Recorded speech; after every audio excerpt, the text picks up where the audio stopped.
လာပါရှင်ဒီကနေ့ရဲ့နောက်ဆုံးရထိပ်တန်းသတင်းတွေကိုတင်ဆက်ပေးပါမယ်ပထမအဆုံးတစ်ပုဒ်အနေနဲ့စစ်ရာဇဝတ်မှုများနိုင်ငံအနှံ့နေစဉ်ရက်ဆက်ကျူးလွန်နေတဲ့စစ်ကောင်စီရဲ့လုပ်ရက်များကိုနိုင်ငံတကာဖွဲ့စည်းများထံပေးပို့သွားမယ်လို့အေးထုတ်ပြန်တဲ့အကြောင်းတင်ဆက်ပေးပါမယ်စစ်ရာဇဝတ်မှုတွေကိုနိုင်ငံအနှံ့နေစဉ်ရက်ဆက်ကျူးလွန်နေတဲ့စစ်ကောင်စီရဲ့စစ်ရာဇဝတ်မှုနဲ့လူသားမျိုးနွယ်ပေါ်ပြစ်မှုကျူးလွန်နေတဲ့လုပ်ရက်တွေကိုပြင်းထန်စွာရှုံချပြီးသက်ဆိုင်ရာနိုင်ငံတကာဖွဲ့စည်းများထံပေးပို့သွားမယ်လို့အာရခတပ်တော်အေးကထုတ်ပြန်ထားပါတယ်ရခိုင်ပြည်နယ်ကြောက်တော်မြို့ကိုစစ်ကောင်စီက2ရက်ဆက်တိုင်းလေးစားမှာပုံကျဲတိုက်ခိုက်မှုမှာအပြစ်မဲ့အရက်သားပြည်သူ10ဦးသေဆုံးပြီး14ဦးဒဏ်ရာရရှိခဲ့ပါတယ်။ကြောက်တော်မြို့ရွာမှာရက်ကွက်ကိုမေလ14ရက်နဲ့15ရက်မှာစစ်ကောင်စီက2ရက်ဆက်တိုင်းလေးစားမှာပုံကျဲခြင်းလို့အင်ကဖော်ပြပါတယ်။မေလ14ရက်ညနေ4နာရီခန့်ကတိုက်ခိုက်မှုအတွင်းအပြစ်မဲ့အရက်သားပြည်သူအမျိုးသမီး3ဦးသေဆုံးပြီး9ဦးဒဏ်ရာရရှိခဲ့ကြောင်းမေလ15ရက်နေ့မှာရွာမှာရက်ကွက်ကိုဂျက်ဖိုက်တာနဲ့ထပ်မံပြီးလေးစားမှာတိုက်ခိုက်ရာအရက်သားပြည်သူ9ဦးသေဆုံးပြီး9ဦးဒဏ်ရာရရှိခဲ့ကြောင်းဖော်ပြထားပါတယ်။မေလ15ရက်နေ့ကနေ့လယ်2နာရီဝန်းကျင်3ကြိမ်လေးကြောင်းမှာရုံးမှာရက်ဆက်စွာပုံကျဲတိုက်ခိုက်ခဲ့တယ်လို့ထုတ်ပြန်ထားပါတယ်။အပြစ်မဲ့အရက်သားအာရခပြည်သူတွေကိုအစုလိုက်ပြုံလိုက်တပ်ဖြတ်ကောင်စစ်ရာဇဝတ်မှုတွေကိုနိုင်ငံအနှံ့နေစဉ်ရက်ဆက်ကျူးလွန်နေတဲ့စစ်ကောင်စီရဲ့စစ်ရာဇဝတ်မှုနဲ့လူသားမျိုးနွယ်ပေါ်ပြစ်မှုကျူးလွန်နေတဲ့လုပ်ရက်တွေကိုပြင်းထန်စွာရှုံချပြီးသက်ဆိုင်ရာနိုင်ငံတကာဖွဲ့စည်းများထံကိုပေးပို့သွားမယ်လို့ထုတ်ပြန်ချက်မှာဖော်ပြထားပါတယ်။ဒီအပြစ်ခတ်ရစဲကြီးညာထားပြီးတဲ့နောက်ပိုင်းကစပြီးတော့မှလေကြောင်းတိုက်ခိုက်မှုတွေကနိုင်ငံနှံပို့ပြီးတော့ပြင်းထန်လာတာတွေ့ရတယ်အထူးသဖြင့်ဒီရက်သားပြည်သူတွေနေတဲ့အပြစ်မဲ့ပြည်သူတွေကိုဦးတည်ပြီးတော့မှပြစ်မှတ်ထားတိုက်ခိုက်လာတာတွေ့ရတယ်ဒီကတော့ပြောမယ်ဆိုရင်စစ်ကောင်စီအနေနဲ့သူ့ရဲ့ဂတိမတီမှုနဲ့အလုံးစုံပြတ်သုံးရေးမူဝါဒကိုကင်ဆယ်ပြီးတော့လုပ်နေတာကိုတွေ့ရတယ်ဒါကြောင့်မလို့ခြုံပြီးပြောရမယ်ဆိုရင်တော့စစ်ကောင်စီကမြန်မာနိုင်ငံတဝန်းမှာစစ်ရာဇဝတ်မှုတွေကိုဇက်တိုက်ကျူးလွန်နေတဲ့အပြစ်မဲ့ပြည်သူတွေကိုအကြောက်တရားတွေပို့ပြီးတော့ဖြစ်လာအောင်အဲ့ဒီလိုမျိုးပြစ်မှတ်ထားပြီးတပ်ဖြတ်နေတာတွေတွေ့ရတယ်ဒါကြောင့်မို့စစ်ကောင်စီကသူ့ရဲ့လုပ်ရက်တွေအတွက်ပြောရမယ်ဆိုရင်ဒီအစုလိုက်ပြုံလိုက်တပ်ဖြတ်မှုတွေအတွက်ရာဇဝတ်မှုတွေကိုသူတို့ကတာဝန်ယူမှုတာဝန်ခံမှုရှိရမှာဖြစ်တယ်လို့အေအေရဲ့ပြောရေးဆိုခွင့်ရှိသူဦးခိုင်ဒုက္ခကပြောပါတယ်စစ်ကောင်စီက AP 3ရက်မှာမေလ23ရက်ထိတိုင်းနယ်ပြည်နယ်12ခုကိုလေကြောင်းမှာ182ကြိမ်တိုက်ခိုက်ခဲ့ရာအယက်သား182ဦးသေဆုံးပြီး298ဦးဒဏ်ရာရခဲ့ကြောင်းလူအခွင့်အရေးမှတ်တမ်းကောက်ယူရေးအဖွဲ့အမျိုးသားဒီမိုကရေစီအဖွဲ့ချုပ်ကမေလ15ရက်မှာထုတ်ပြန်ပါတယ်။အပြင်းရရေးထုတ်ပြန်ချက်တွေချိုးဖောက်ပြီးရက်သားပြည်သူအများပြားကိုပြစ်မှတ်ထားတိုက်ခိုက်ကအစုလိုက်ပြုံလိုက်သေဆုံးစေတဲ့လူသားမျိုးနွယ်ပေါ်ကျူးလွန်တဲ့ရာဇဝတ်မှုနဲ့စစ်ရာဇဝတ်မှုတွေဇက်တိုက်ကျူးလွန်နေတဲ့စစ်ကောင်စီကိုကုလသမဂ္ဂနဲ့အာဆီယံပါဝင်နိုင်ငံတကာအတိုင်းဝိုင်းကတားဆီးအရေးယူဖို့ဒီချုပ်ပါတီကတောင်းဆိုထားပါတယ်။စစ်ကောင်စီကမေလ16ရက်မနက်9:35မိနစ်မှာချင်းပြည်နယ်မင်းတပ်မြို့ကိုလေကြောင်းမှပုံကျဲတိုက်ခိုက်သွားကြောင်းသတင်းရပြီးအသေးစိတ်ကိုတော့မသိရသေးပါဘူး။မေလ15ရက်ကလည်းလေကြောင်းမှပုံကျဲတိုက်ခိုက်မှုမှာ73နှစ်အရွယ်ကျောင်းသားတအုပ်နဲ့40အရွယ်မျိုးသမီးတအုပ်သေဆုံးခဲ့ပြီးပြည်သူ17ဦးထိခိုက်ဒဏ်ရာရရှိခဲ့ကကျေးရွာစာတင်ကျောင်းလည်းပျက်စီးခဲ့ပြီးနေအိမ်40ကျော်ထိခိုက်ပျက်စီးခဲ့တယ်လို့မင်းတပ်မြို့နယ်ပြည်သူ့အုပ်ချုပ်ရေးဖွဲ့ကထုတ်ပြန်ထားပါတယ်။နောက်ထပ်တစ်ပုဒ်အနေနဲ့စစ်ကောင်စီရဲ့လေကြောင်းတိုက်ခိုက်မှုတွေကြောင့်မေလအတွင်းပြည်သူ126ဦးသေဆုံးတဲ့အကြောင်းတင်ဆက်ပေးပါမယ်။အပြည့်ရဲ့ကြီးညာထားတဲ့စစ်ကောင်စီတပ်ဖွဲ့ကနိုင်ငံတော်ဝန်လေကြောင်းတိုက်ခိုက်မှုတွေကိုနေ့စဉ်ပြုလုပ်လျက်ရှိရာလေကြောင်းတိုက်ခိုက်မှုကြောင့်မေလ1ရက်နေ့မှ15ရက်နေ့အတွင်းပြည်သူ126ဦးသေဆုံးပြီး310ထိခိုက်ဒဏ်ရာရရှိခဲ့ကြောင်းစာရင်းအချက်အလက်တွေကဖော်ပြနေပါတယ်။စစ်ကောင်စီတပ်ဖွဲ့ကမေလအတွင်းရန်ကုန်တိုင်းနဲ့မွန်ပြည်နယ်မှာအပါကြံပြည်နယ်နဲ့တိုင်းများအလုံးမှာလေကြောင်းတိုက်ခိုက်မှုတွေပြုလုပ်ခဲ့ပြီးနေအိမ်များစာတင်ကျောင်းများစေကမ်းများဘာသာရေးအဆောက်အဦများပျက်စီးခဲ့ပါတယ်။မေလ16ရက်မနက်8:00နာရီဝန်းကျင်ချိန်မှာနထိုးကြီးမြို့နယ်အရှိမြောက်ချမ်းရှိဝက်လူးရွာအနီးတစ်ဝိုက်ကိုလည်းလေကြောင်းတိုက်ခိုက်မှုတွေပြုလုပ်သွားကြောင်းနထိုးကြီးမြို့နယ်ပြည်သူ့အုပ်ချုပ်ရေးဖွဲ့ထံမှသိရပါတယ်။ Jet Fighter နဲ့အရင်လာကျဲတဲ့ပြီးတော့တခါဝိုင်တွင်းနဲ့အဲ့ဒီနာကိုပဲ14ချိန်ထိကျဲသွားတာဘုံလုံးကြီး30ကျော်လောက်ရှိတယ်လို့နထိုးကြီးမြို့နယ်ပြည်သူ့အုပ်ချုပ်ရေးဖွဲ့ဝင်တအုပ်ကပြောပါတယ်အဆိုပါလေကြောင်းတိုက်ခိုက်မှုအတွင်းအရက်သားပြည်သူသေဆုံးမှုနဲ့ထိခိုက်ပျက်စီးမှုအခြေအနေအသေးစိတ်ကိုသိရှိရခြင်းမရှိသေးကြောင်းနထိုးကြီးမြို့နယ်ပါဖဖွဲ့ကဆိုပါတယ်အလားတူမေလ15ရက်နေ့မနက်9:48မိနစ်ချိန်မှာတပိတ်ကြီးမြို့နယ်အတွင်းရှိ9မိုင်ကျွာနဲ့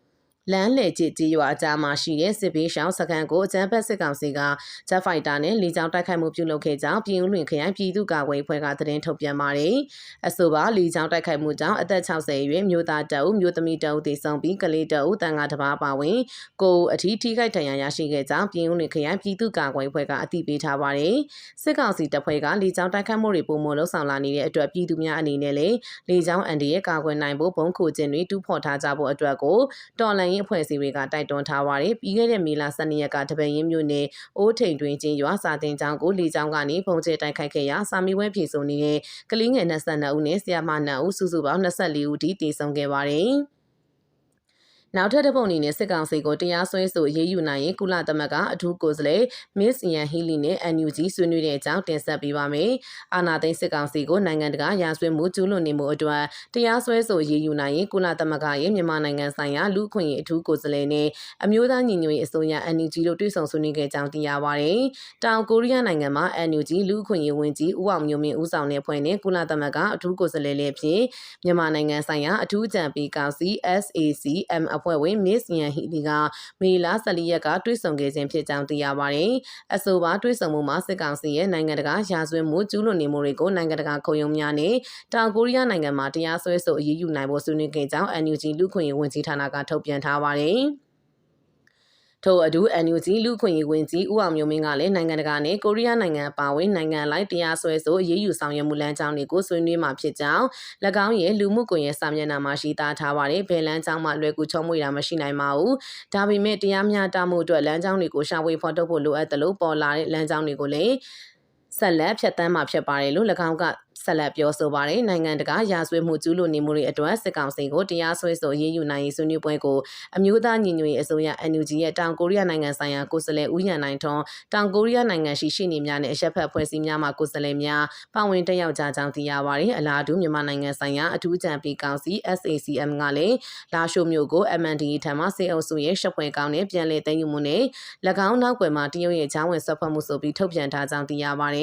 ်အဲ့ဒီထဲမှာတရုတ်နိုင်ငံကစစ်ကောင်စီကိုကြောထောက်နောက်ကန်ပြုပြီးတစ်ဖက်ကိုဖိအားပေးမှုအပြင်တိုက်လေများထောက်ပံ့ပြီးတဲ့အတွက်၎င်းလေယာဉ်များနဲ့မြန်မာနိုင်ငံတဝန်လုံးကိုမယမနာလေကြောင်းမှတိုက်ခိုက်နေကြောင်းဖော်ပြထားပါတယ်။ဒါအပြင်ရက်ဆက်ကြမ်းကြုတ်တဲ့စစ်ကောင်စီအတွက်တရုတ်နိုင်ငံရဲ့စစ်ရေးထောက်ပံ့ပေးမှုနဲ့မြန်မာနိုင်ငံတွင်မျက်နှာပြောင်တိုက်ကြောင်းဝင်ဆွတ်ဖက်နေမှုတွေလွဲမှားစွာလောင်ကြီးထက်ခြင်းဖြစ်ပြီးစေအုပ်စုကိုကဲတင်နိုင်မှာမဟုတ်ကြောင်းဆိုပါတယ်။ဆက်လက်ပြီးစစ်ကောင်စီလေကြောင်းတိုက်ခိုက်မှုတွေကိုလိမ်ညာပြီးနေတဲ့စစ်တပ်လော်ဘီတွေကိုအရေးယူမယ်လို့ NUG ထုတ်ပြန်တဲ့အကြောင်းတင်ဆက်ပေးပါမယ်။စစ်ကောင်စီလေကြောင်းတိုက်ခိုက်မှုတွေနဲ့ပတ်သက်ပြီးစစ်ကောင်ဆောင်များအမိန့်ပေးစေခိုင်းသူအရာရှိများလွတ်တိလုတ်ကင်ဆောင်ရွက်နေသူလေရင်မှုများတပ်ဖွဲ့ဝင်များပံ့ပိုးကူညီအားပေးအားမြောက်ပြုသူများနဲ့သတင်းမှန်ကိုဖုံးကွယ်လိမ်ညာနေတဲ့စစ်တပ်လော်ဘီများအားလုံးကိုဥပဒေနဲ့ညီအပြစ်ပေးရေးယူနိုင်ဖို့ဆောင်ရွက်နေကြောင်းအမျိုးသားညီညွတ်ရေးအစိုးရ NUG ကမေလ16ရက်နေ့မှာထုတ်ပြန်ပါတယ်။ပြီးခဲ့တဲ့မေလ12ရက်ကစကိုင်းတိုင်းတပန်ရင်းမြို့နယ်အိုးတိန်တွင်ကြီးရွာရှိစာတင်ကျောင်းကိုစစ်ကောင်စီပုံကျဲတိုက်ခိုက်မှုကြောင့်ကျောင်းသားကျောင်းသူ22ဦးနဲ့ဆရာမ2ဦးတည်ဆုံခဲ့ပြီး100ကျော်ထိခိုက်ဒဏ်ရာရရှိခဲ့တဲ့အတွက်အများစွာဝန်နေရကြောင်း NUG ကဆိုပါတယ်။ဒါအပြင်မေလ23ရက်မှာလည်းရခိုင်ပြည်နယ်ရတိတောင်မြို့နယ်ထွန်းရဝေးကြီးရွာဟောင်းကိုလေကြောင်းမှပုံကျဲကြရာကလင်းငယ်များပါဝင်ပြည်သူ12ဦးတည်ဆုံပြီး23ထိခိုက်ဒဏ်ရာရရှိခဲ့တဲ့အပြင်မေလ12ရက်နဲ့23ရက်ဒီမှာမြင်းမူမန်တုံးမိုင်းငေါနောင်ချုံမိုးကုတ်ဝက်လက်ရွှေပိုရွှေကျင်းမြို့နယ်တွေမှာလေကြောင်းတိုက်ခိုက်မှုတွေကြောင့်ပြည်သူများတည်ဆုံခဲ့ရတယ်လို့ထုတ်ပြန်ချက်မှာဖော်ပြထားပါတယ်။ NUG ကပြုစုထားတဲ့အချက်လက်တွေအရ2023ခုနှစ်ဇန်နဝါရီ1ရက်မှ2025ခုနှစ်မေလ12ရက်ထိရန်ကုန်နဲ့နေပြည်တော်ကလွယ်ပြီးပြည်내နဲ့တိုင်း73ခုမှာလေကြောင်းတိုက်ခိုက်မှု1689ခုပြုလုပ်ခဲ့တာကြောင့်ပြည်သူ3043တည်ဆုံခဲ့ရပြီးတည်ဆုံသူများရဲ့အသက်16နှစ်အောက်ကလေး442ဦးပါဝင်ပြီးစာတင်ကျောင်း240စီးရုံစီကံ66ခုနဲ့ဘာသာရေးအဆောင်435ခုပျက်စီးခဲ့ပါတယ်။ဒါအပြင်စစ်ကောင်စီကအပြစ်ခတ်ရစဲကြီးညာချက်တွေကိုဟန်ပြထုတ်ထားပြီးမြဲလေကြောင်းတိုက်ခိုက်မှုတွေလက်နက်ကြီးတိုက်ခိုက်မှုတွေနဲ့လူအစုလိုက်ပြောင်းလိုက်တပ်ဖြတ်မှုတွေကိုနေ့စဉ်ကျူးလွန်နေကြောင်းအဲ့ဒီလိုကျူးလွန်မှုတွေပြုလုပ်နေတော့လေ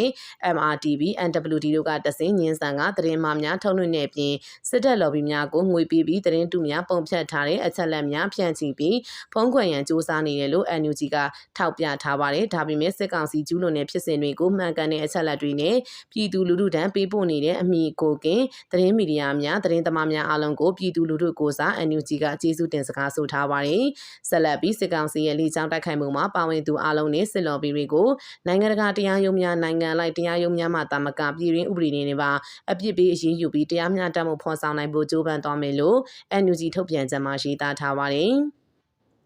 ်အထက်ပါဆင်ရဆွမှုတွေကိုကျူးလွန်ပြီးလိန်ညာဝါဒဖြန့်နေတဲ့စစ်ကောင်စီကိုရပ်တန့်စေဖို့အတွက်ကုလသမဂ္ဂအပါအဝင်နိုင်ငံတကာတိုင်ဝိုင်းနေနဲ့လက်တွေ့ကြတဲ့ဖိအားပေးအရေးယူမှုတွေပြုလုပ်ဖို့ NUG ကတိုက်တွန်းထားကြောင်းသတင်းမှဖော်ပြပါရှိပါတယ်ရှင်။